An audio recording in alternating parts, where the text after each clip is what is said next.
What's up, everybody, and welcome back to the channel and another edition of Movie Mondays, where we look at 4 movies that I've watched in the last week, and I give them a thumbs up or a thumbs down based on whether I think you'd like them.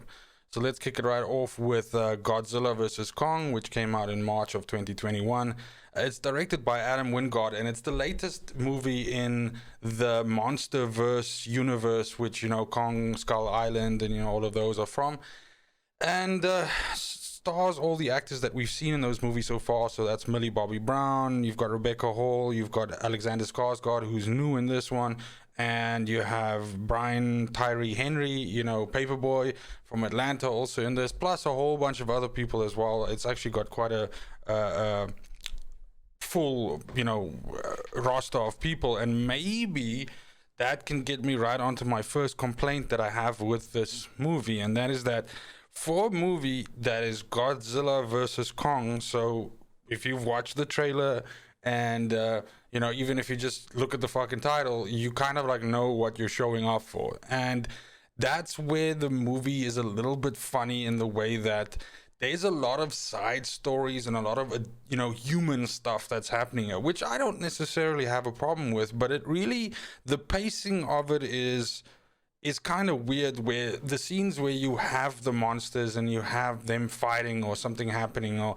that is so good and so action filled that these story moments, let's call them that, when they're trying to do some kind of a side objective or side story or something like that, this kind of really feels like it really messes with the pacing of the movie. And so this is about 2 hours long. I think it might be just over 2 hours long.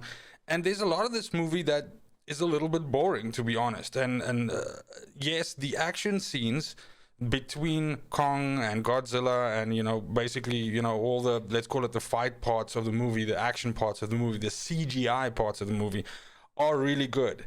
And for that alone, it's probably worth the price to show up and watch this. But it's one of those things that, it could have done with about 15 to 20 minutes less of this, busy work that these, they tend to kind of force into these movies to either pad the runtime or, get enough screen time out of some or other actor, which they've obviously paid a lot for.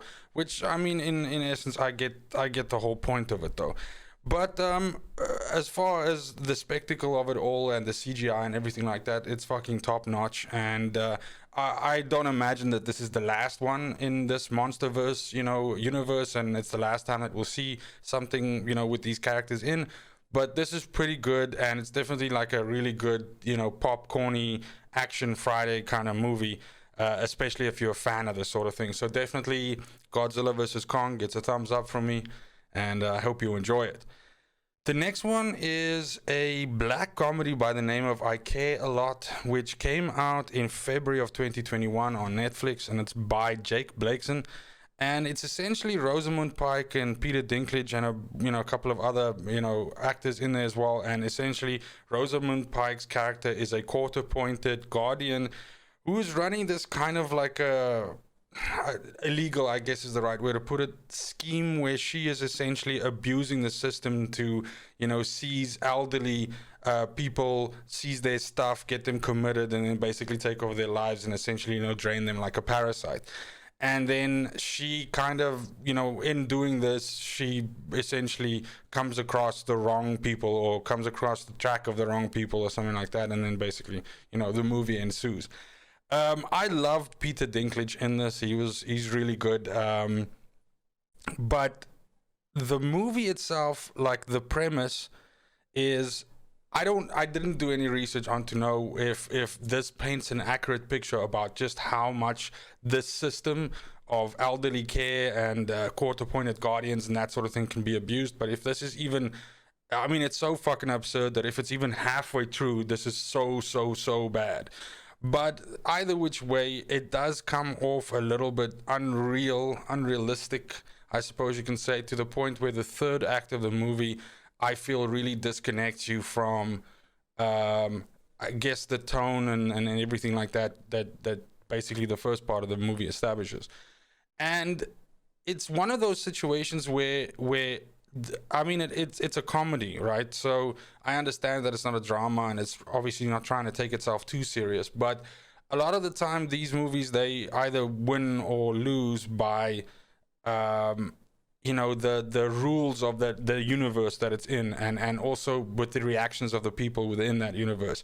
And that's the part that I feel is a little bit, um, like unbelievable. But ideally, I mean, I like the idea of the movie, and it's definitely pulled off in terms of the acting. Like I said, by Peter Dinklage and Rosamund Pike is great as well, and as well as the other actors in this as well. So I did find myself wanting to, there's a certain part of the movie where you just like, there's like a little bit of a mystery to it and everything, and I really did find myself going like, fuck, I need to figure out how this all plays out and everything like that.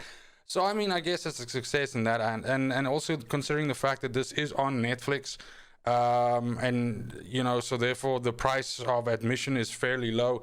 I mean, it sounds bad to rate a movie based on those criteria, but I'd have to say that I'd probably give this a thumbs up as well. It's definitely at least worth a watch, so go ahead and check that out.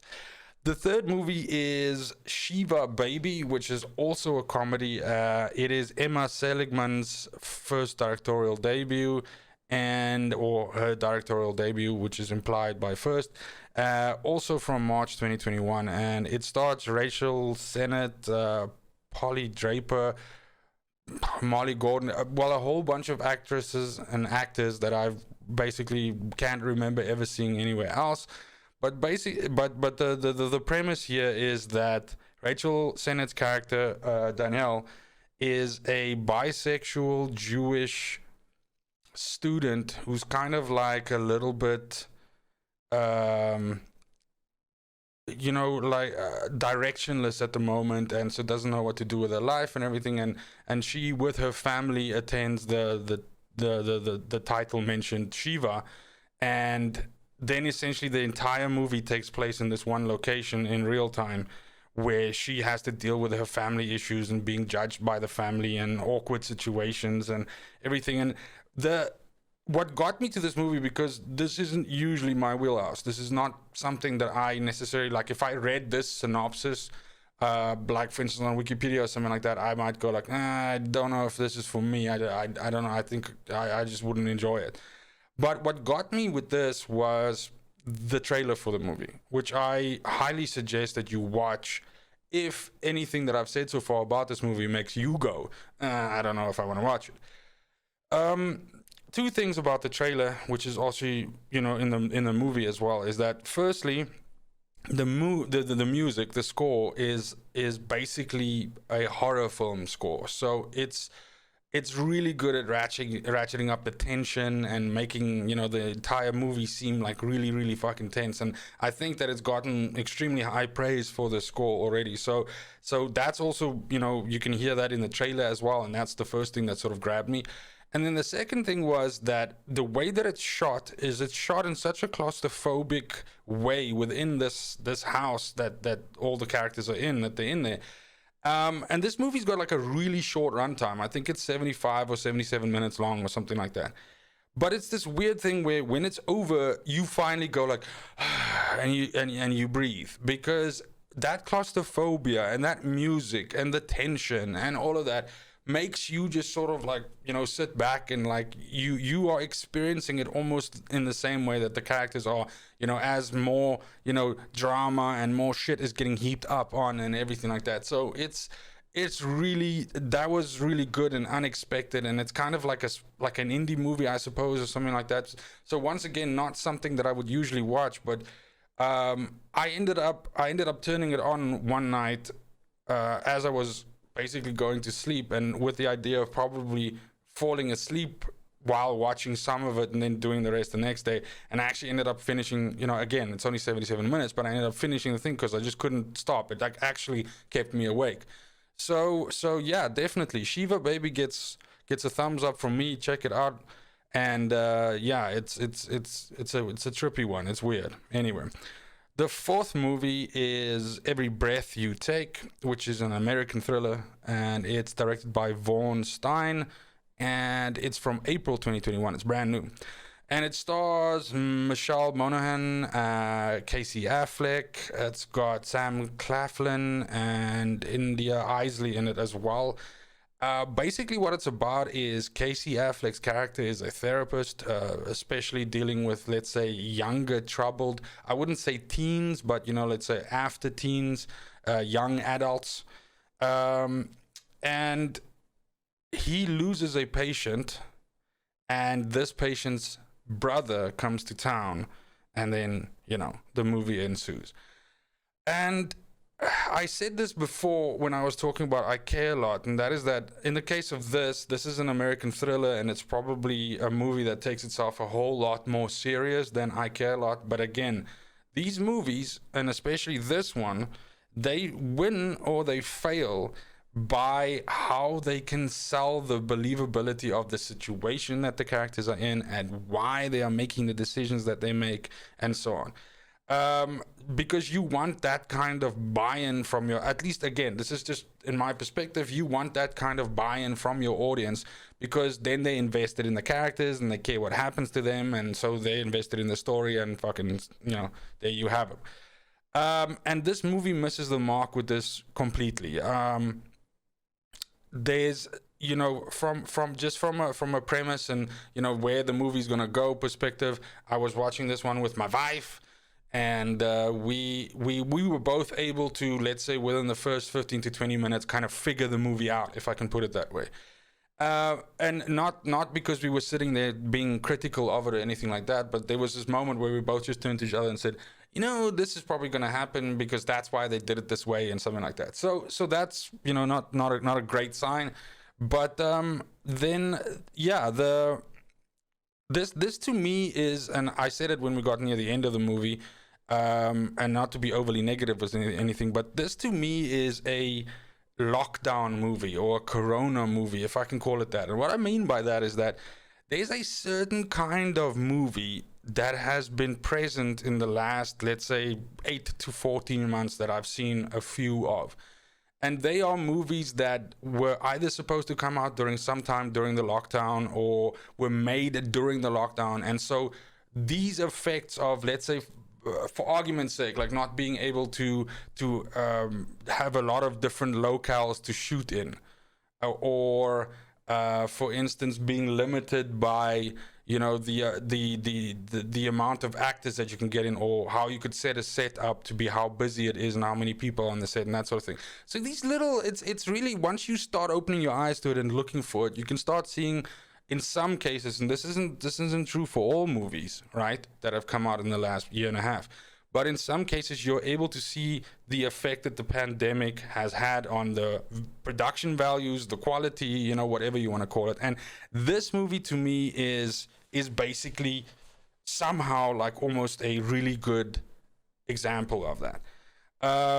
Casey Affleck's an Academy Award winner. Michelle Monaghan is great. I mean, these are people that know how to act and everything like that. But again, obviously you have to consider things like how they were directed and the quality of the script and all of that sort of thing. And this movie, yeah, it seems like I'm really fucking shitting on this movie. But it's also because I'm just discussing the whole, how can I say, lockdown or pandemic effect on cinema as a whole, and this is now unfortunately the movie that gets that sort of discussion stacked on top of it. But yeah, unfortunately this movie is in my opinion not good, and it's completely unbelievable the way in which the characters react to some of the situations as they present themselves, but also just the pace of it, meaning like how soon characters arrive at one point of thought, or that sort of thing. And so it comes off kind of disjointed, where if something happens and you look at it and you just go, okay, that was fast, that was weird that someone just jumped to that conclusion or just jumped to that way of feeling or thinking or that sort of thing. So yeah, unfortunately, every breath you take, it's a thumbs down for me. I think it's a little bit I think there's better movies that you could spend an hour and a half on watching, even in the same fucking subgenre that this falls within. So yeah, unfortunately not for me. So that's it for the 4 new movies. Now, as usual for this Monday movies is, let's call it, segment or, series that I'm making, is that I always discuss one classic at the end of it as well.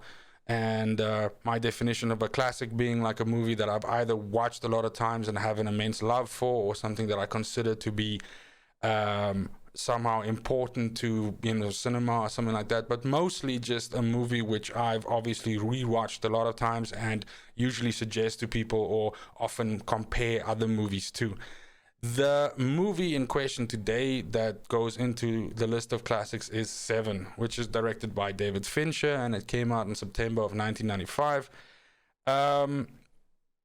Seven is, I've come to realize that, I mean, literally, by definition, because I call them classics, a lot of these movies are very, very, very well known and well familiar to people and anybody that should be watching this.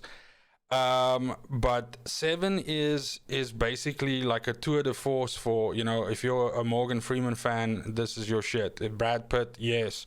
Gwyneth Paltrow's in this as well, and Kevin Spacey, of course, playing the villain. With this brilliant, at that time, something that you hadn't seen yet, studio's decision to completely omit his name from the opening credits of the movie, so that you literally had no idea who the villain could be, because of course you have to think that the studio will make the villain like a fucking big name, right? And so if you were paying attention, you were looking at the start and you're thinking, okay, but who's the bad guy? Is maybe Brad Pitt the fucking serial killer? Is Morgan Freeman the serial killer? Whatever. But obviously the movie itself gets its name from the Seven Deadly Sins, and the idea here being that Morgan Freeman is the old grizzled detective, Brad Pitt is the younger hungry guy that's coming in to take over from him, and then just as Morgan Freeman's character is about to leave, this serial killer strikes that basically kills the victims in the styles of the Seven Deadly Sins. Just the whole idea of the movie, the how it's shot, everything, and the entire fucking movie was under rain sets the whole time because they wanted to have this gloomy atmosphere. The soundtrack is really good. The opening scene with the Nine Inch Nails song, it's really well done. And it's really interesting, as usual, just discussing some interesting things about the movie that you might not know. So the writer, or the script writer, the author of the script, Andrew Kevin Walker, was someone that had tried to make it into the film industry and had struggled quite a lot and was generally not successful, and so quite depressed and everything in New York. He was working at a Tower record store, and in this time there, during his depression, he basically wrote this script, and there's very little about the script that changed from what he had written to what actually ended up on the screen, including obviously the ending and all of that, which is very famous. And it's really interesting that, I mean, it's unfortunate this guy had to go through this extremely low part in his life, but it ended up producing such a amazing movie. And David Fincher, it was hilarious. I don't know if I can attribute it to him saying, but in one of the articles that I read, it was that whoever had read the script and basically said, okay, cool, I'm good with it, let's go with it, also then turned to Andrew Kevin Walker and said, I hope that you're finding help for yourself because you need it. And obviously there was a bunch of stuff that the studio tried to do with changing it and making the ending a little bit more palatable and changing things here and there. But what was really cool is that David Fincher, as well as Brad Pitt and everybody else that was involved with this movie, kind of stuck together as a team, and they stuck to the point and said, no, this is the way we want it. We want it dark and gritty. We want it hectic. We want it, with not like the ending that people expect, and that sort of thing. And there were a whole bunch of actors attached to this before they eventually settled on Morgan Freeman and Brad Pitt. Al Pacino was at a stage. Samuel L. Jackson was at a stage. Sylvester Stallone was at a stage. So in the end, the actors that we ended up with were because certain people had, said no thank you to the roles, and so eventually, it ended up there. But I just have to say that up until this point, look, I had known obviously that sorry, that's my phone. I had known that Brad Pitt was a good actor, but I wasn't necessarily a fan. That's the thing. I mean, he's done Thelma and Louise, and this movie, and then in the same year we got 12 Monkeys as well, where he was also phenomenal. And this was really the movie that made me like a Brad Pitt fan, because they all worked their asses off on this movie. And again, Morgan Freeman is fucking my shit. But Brad Pitt was ridiculously good in this, and supposedly on the set also like hyper dedicated to the movie, you know, worked his ass off. The cast that he wears near the end of the movie is real because he had slipped during a scene and fell and basically smashed his arm through a window of a car, and then, you know, broke something or tore a tendon or something like that, and then basically had to have it wrapped up. So yeah, this was and to the day where you know, I regard Brad Pitt as like an amazing actor that's able to really portray emotion and things like that. Yes, he does action and everything, and he's a good looking guy and all of that, and those things you know also make him popular. But you know, as an emotional actor, and the ability to convey emotion on his face and in his, you know, acting is one of the tops for me. And so this movie really, especially the ending, which is so fucking good. So yeah, that's my classic. That's 7, and that's it for the clip. If you've made it all this way, thank you very much for sticking around. Thanks for all the support in the channel in the last couple of weeks, as always. It is much appreciated. I cannot thank you enough. We are slowly but surely clawing our way to 500 subscribers and eventually 1,000 subscribers, which is like my immediate goal right now for this channel. So please go ahead and comment and like down below on, you know, any of these movies that you enjoyed, or movies that you know, are planning on watching or want me to watch, or anything like that. And if you really enjoy this kind of content, please consider giving it a subscribe. I bring this as well, you know, on every Monday, this particular video format, as well as plenty of other gaming related strategy guides and how-tos and montages and that sort of thing to the channel on a regular basis. I'm trying to do one a day, but also I don't want to upload you know, if I don't have something, you know, good. But yeah, thank you very much for the support. I cannot say thanks enough again. And yeah, have a great morning, have a great afternoon, have a great evening, wherever you are. And until next video, fucking cheers.